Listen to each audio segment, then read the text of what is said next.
ગુજરાત એટીએસે નશાના કાળા કારોબારનો પર્દાફાશ કર્યો છે। એટીએસે 5 કિલો એમડી ડ્રગ્સ ઝડપી પાડ્યો। ગુજરાત એટીએસે મોટી કાર્યવાહી કરી શંકાસ્પદ આરોપીઓની ધરપકડ કરાઈ છે। કાર્યવાહી બાદ ડ્રગ્સ હેરાફેરી મામલે મોટા ખુલાસા થવાની પણ શક્યતા છે। તો ગુજરાત એટીએસની મોટી કાર્યવાહી 5 કિલો એમડી ડ્રગ્સ ઝડપી પાડવામાં આવ્યું છે। ગુજરાત એટીએસે આ મોટી કાર્યવાહી કરી છે। શંકાસ્પદ આરોપીઓની ધરપકડ કરવામાં આવી છે। હેરાફેરી મામલે મોટા ખુલાસા થાય તેવી પણ શક્યતા છે। વધુ માહિતી મેળવી સંવાદદાતા નવીન ઝા મારી સાથે જોડાશે। નવીન, આજે ડ્રગ્સની હેરાફેરી મામલે જે શંકાસ્પદ આરોપીઓની ધરપકડ કરાઈ છે તેમાં કોણ કોણ સંડોવાયેલું છે, શું લાગી રહ્યું છે? પંકજ, જે રીતે 5 કિલો ડ્રગના મામલે આરોપીની ધરપકડ કરવામાં આવી છે તેમાં ક્યાંક ને ક્યાંક જે છે બીજા રાજ્યોની સંડોવણી, એટલે કે બાડમેર જે ક્રોસ બોર્ડર છે ત્યાંથી આ આખું રેકેટ ચાલતું હોય એ પ્રકારની માહિતી સામે આવી રહી છે। આરોપીઓ જે બીજા રાજ્યના હોવાની પણ વાત સામે આવી રહી છે। જો કે એમડી ડ્રગ જે છે વારંવાર પકડવામાં આવતું હોય છે તેનું કનેક્શન ક્યાંક ને ક્યાંક મહારાષ્ટ્ર છે, રાજસ્થાન છે ત્યાંથી નીકળતું હોય છે।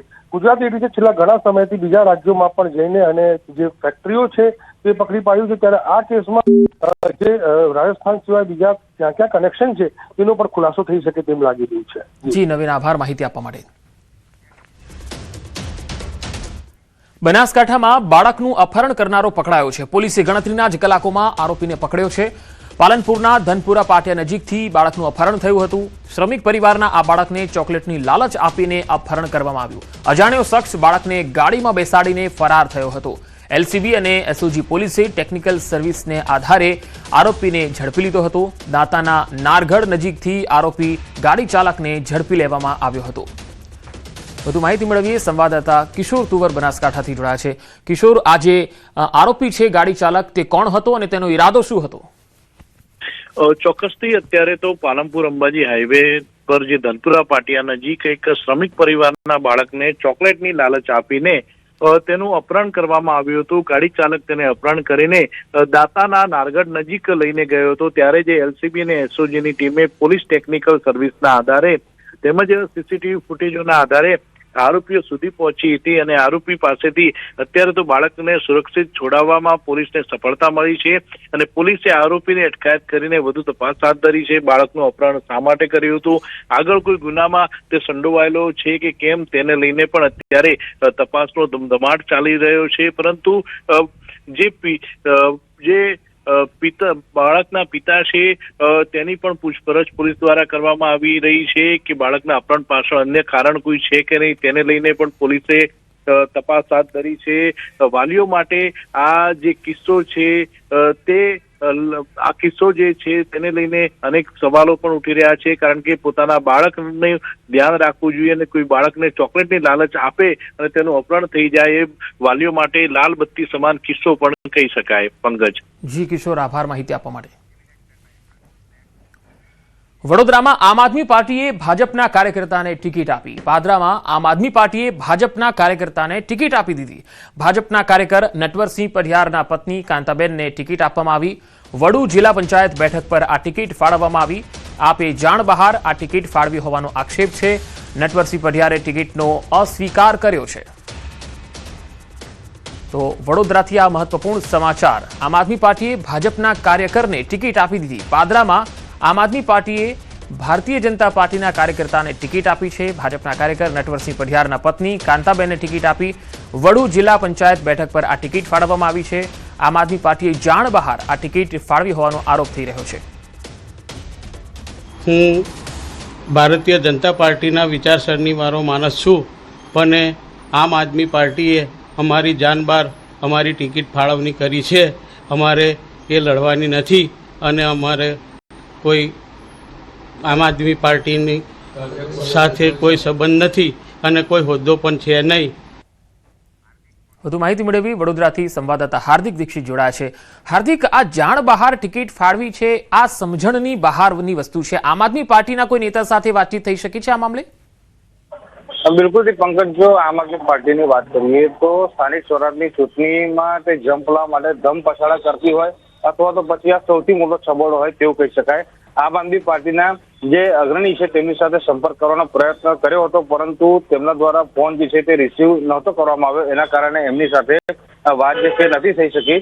પરંતુ આ આશ્ચર્યની વાત છે, કારણ કે ફરિયાદ જે છે તે વર્ષોથી ભાજપની વિચારસરણી સાથે સંકળાયેલા છે અને તે વડુ ગામના પૂર્વ સરપંચ પણ રહી ચૂક્યા છે. તેઓ ચોંક્યા ત્યારે કે તેમના પત્નીનું નામ જે છે તે આમ આદમી પાર્ટીના જે ઉમેદવારોની યાદી છે તેમાં જાહેર થયું અને જળાજળ તેમના પર લોકોના ફોન આવવાના શરૂ થઈ ગયા. ત્યારબાદ તેમને તપાસ કરી તો તેમને ખુદ જાણવા મળ્યું કે આમ આદમી પાર્ટી દ્વારા તેમના પત્નીના નામે ટિકિટ જે છે તે ફાળવવામાં આવી છે. મીડિયામાં નિવેદન આપતા તેમણે કહ્યું છે કે વર્ષોથી તેઓ ભાજપ સાથે સંકળાયેલા છે અને ભાજપની વિચારસરણી સાથે સંકળાયેલા છે. આમ આદમી પાર્ટી દ્વારા તેમને કોઈ પણ જાતની જાણ કરવામાં નથી આવી કે આમ આદમીના કોઈ પણ નેતા સાથે તેઓ સંપર્કમાં નથી અને ચોક્કસથી તેમને આજે તેમને ટિકિટ આપી છે તેનો અસ્વીકાર કર્યો છે અને તેમને આમ આદમી પાર્ટીની ટીકા કરી છે. પંકજ. જી હાર્દિક, તો પછી ભાજપ તરફથી આ જે વડુ બેઠક છે તેના પર કોના નામની જાહેરાત થયેલી છે?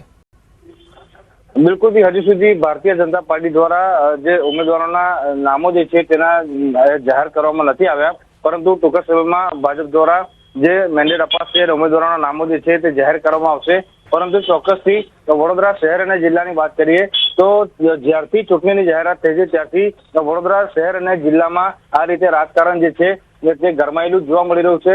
કારણ કે સાવલી હોય, વાઘોડિયા હોય, ડભોઈ હોય, એ તમામ જગ્યા પર આ પ્રકારની ગતિવિધિઓ જે છે તે તેજ થઈ ગઈ છે. એટલે ચોક્કસથી મેં કીધું પ્રમાણે કે આ વખતની જે સ્થાનિક સ્વરાજની ચૂંટણી જે છે તે રસાકસી ભરી રહેવાની છે. પંકજ. જી હાર્દિક, આભાર માહિતી આપવા માટે. ગાંધીનગરમાં આજથી ભાજપ ચૂંટણી સમિતિની બેઠક છે. 3 દિવસ આ ચૂંટણી સમિતિની બેઠકનું આયોજન છે. ઉમેદવારોની પસંદગી પર ચૂંટણી સમિતિ મહોર મારશે. બેઠકમાં ભૂપેન્દ્ર પટેલ પ્રદેશ અધ્યક્ષ પણ હાજર રહેશે. સંકલન સમિતિની બેઠક બાદ તારીખ 7 એપ્રિલ, 8 એપ્રિલ અને 9 એપ્રિલ એમ 3 દિવસ ચૂંટણી સમિતિની બેઠક રહેશે. ચૂંટણી સમિતિમાં મુખ્યમંત્રી ભૂપેન્દ્ર પટેલ, પ્રદેશ અધ્યક્ષ જગદીશ વિશ્વકર્મા અને નાયબ મુખ્યમંત્રી હર્ષ સંઘવી સહિતના સભ્યો હાજર રહેશે. 15 મહાનગરપાલિકાના ઉમેદવારોની આખરી પસંદગી પર ચૂંટણી સમિતિ મહોર મારશે. વધુ માહિતી મેળવીએ, સંવાદદાતા ગૌતમ શ્રીમાળી જોડાયા છે.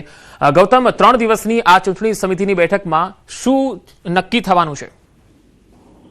બિલકુલ, ભારતીય જનતા પાર્ટી જે છે તે તમામ પ્રકારની તૈયારીઓ જે છે દાવેદારો માટે, પોતાના ઉમેદવારો માટેની તૈયારી કરી દીધી છે અને જેના અંતર્ગત આજથી 3 દિવસ સુધીની ભારતીય જનતા પાર્ટીની ચૂંટણી સમિતિની બેઠક જે છે તે મળવાની છે અને બેઠકની શરૂઆત જે છે તે અંતર્ગત અત્યારે હાલ ચહલ પહલ જે છે તે જોવા મળી રહી છે. ગાંધીનગર ખાતે આ 3 દિવસ જનતા પાર્ટી સ્થાનિક સ્વરાજ્યના જે દાવેદારો જે છે તે માટેનું મંથન પ્રક્રિયા જે છે તે હાથ ધરવાની છે. જે અંતર્ગતની વાત કરીએ તો તેમાં 15 મહાનગરપાલિકાનો સમાવેશ થાય છે, 84 જેટલી નગરપાલિકાનો સમાવેશ થાય છે. તદુપરાંત 34 જેટલા જે જિલ્લા પંચાયતનો સમાવેશ થઈ રહ્યો છે અને 260 જેટલી તાલુકા પંચાયત જે છે તે અંતર્ગતના ઉમેદવારોનું મંથન જે છે ત્યાં ચૂંટણી સમિતિની બેઠકની અંદર થવાનું છે. આ બેઠકની વાત કરીએ તો અત્યાર સુધીની કહી શકાય કે 13 જેટલા જે લોકો જે છે તે આ ચૂંટણી સમિતિની બેઠકમાં ઉપસ્થિત રહેવાના છે. તેમાં ભૂપેન્દ્ર પટેલ, જગદીશ વિશ્વકર્મા, રંગવી, રત્નાકરજી, નીતિન પટેલ, ભૂપેન્દ્રસિંહ ચુડાસમા,